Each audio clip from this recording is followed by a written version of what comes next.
एक आम इंडियन क्यों भेजे दुबई में अपने बच्चे को पढ़ने? दुबई एक्चुअली इंडिया से सस्ता है। आप कोई भी चीज देख लो, ट्रांसपोर्ट देख लो, पेट्रोल देख लो, पानी महंगा है बस थोड़ा सा।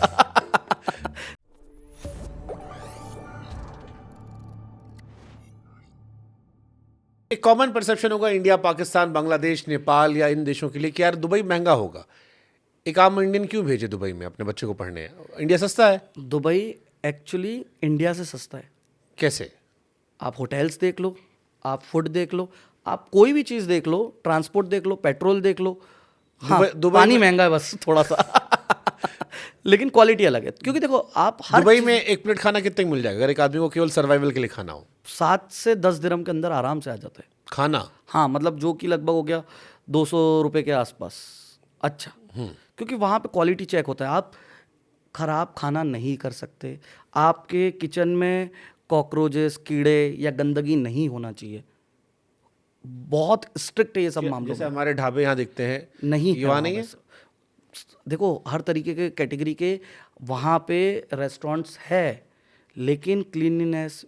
और आप एक और चीज़ बताऊँ, यू विल बी सरप्राइज्ड, जितना अच्छा प्रोडक्ट आता है ना, चाहे इंडिया हो या वर्ल्ड में और भी कोई जगह हो, वहाँ का जो बेस्ट क्वालिटी का फूड होता है वो दुबई जाता है, बाकी क्वालिटी का यहाँ रहता है। तो आप अगर कंपेयर कर रहे हो ना प्राइजेस, दुबई के प्राइजेस यहाँ के प्राइजेस सेम है, बट क्वालिटी वहाँ पे फूड की आपको अच्छी मिल रही है।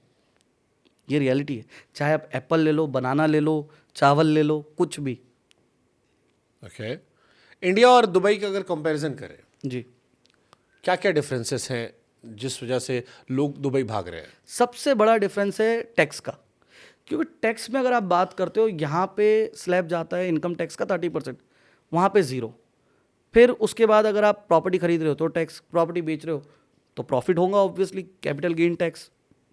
वर्ल्ड में कहीं भी देखो तो टैक्स तो लग ही रहा है। दुबई में प्रॉपर्टी गेन टैक्स 0। आप अदर सोर्सेज से इनकम ला रहे हो, 0 टैक्स। रेंटल इनकम पे हर जगह टैक्स है।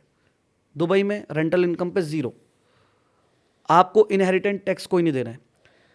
जैसे हम बात कर रहे थे लग्जरी चीज़ों की, जैसे रोल्स रॉयस हो गया, रोलेक्स हो गया, कोई भी चीज़ आप लेते हो तो आपको हर जगह पे वर्ल्ड में लग्जरी टैक्स लगता है। दुबई में 0, तो कोई टैक्स नहीं है। अभी सिर्फ 2 टाइप के टैक्स है। एक वैट है जो 5% लग रहा है, दूसरा है अभी आया है कॉर्पोरेट टैक्स, जो कॉर्पोरेट्स के लिए है, वो भी सिर्फ 9% है।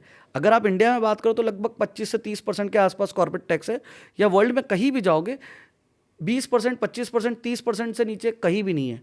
यूएस, कनाडा, यूके कहीं भी कंपेयर करोगे।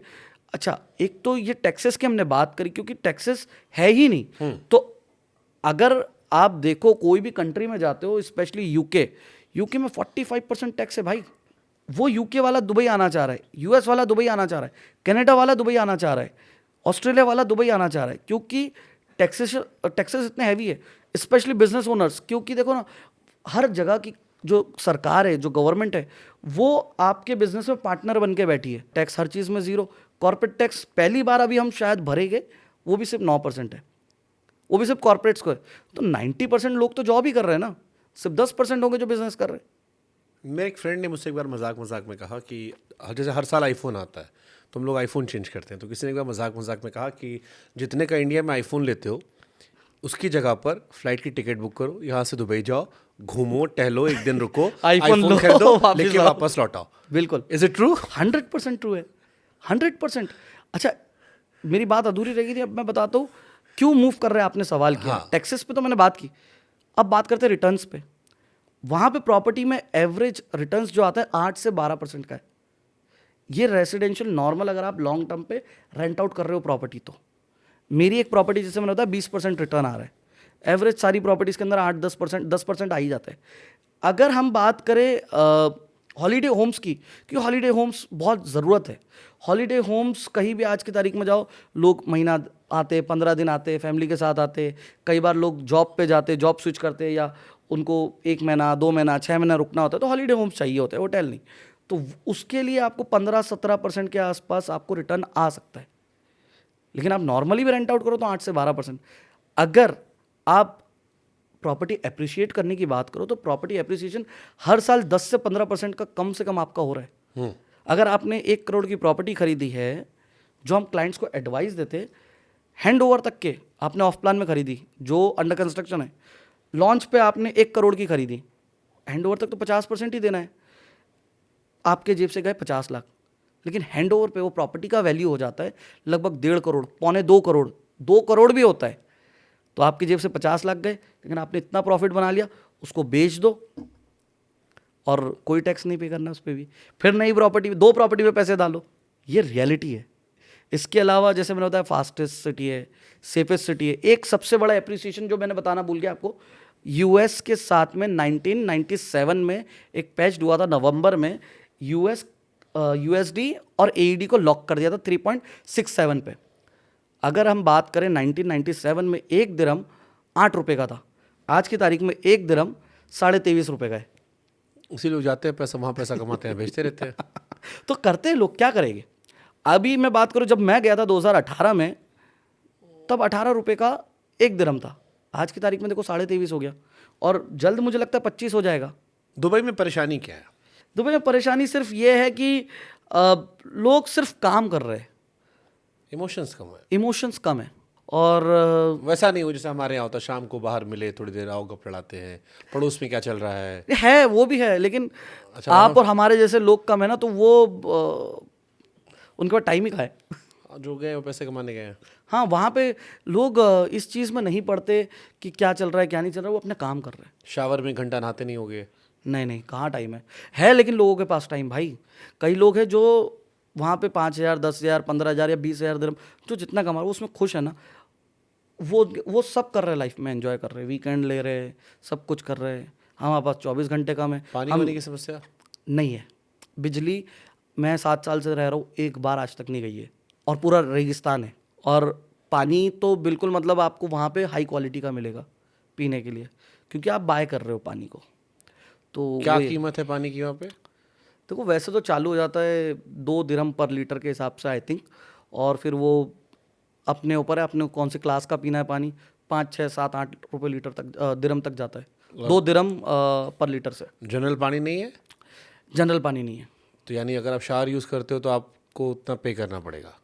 देखो पानी पीने का बताया मैंने आपको, और ये जो आप बात कर रहे हो यूज़ वाला पानी, यूज वाला पानी जो आता है वो दीवा में आता है। हाँ, वो आता है आपका, दीवा बोले तो Dubai electricity and water authority, हाँ। उसमें आता है। तो उसका बिल साथ में आता है, तो उसमें आपको मिल जाएगा कि पानी का कितना बिल आया, इलेक्ट्रिसिटी का कितना एक बिल आया। एवरेज अगर समझना हो, कोई एवरेज जैसे दिल्ली में भी लोग पानी खरीदते हैं, दिल्ली में भी पानी अब डायरेक्ट नहीं है बाकी शहरों की तरह, जैसे हम छोटे शहरों में रहते हैं वहाँ तो राइट, पानी बहुत है। हाँ, जो मर्जी करो, बट दिल्ली का हिसाब किताब अलग है।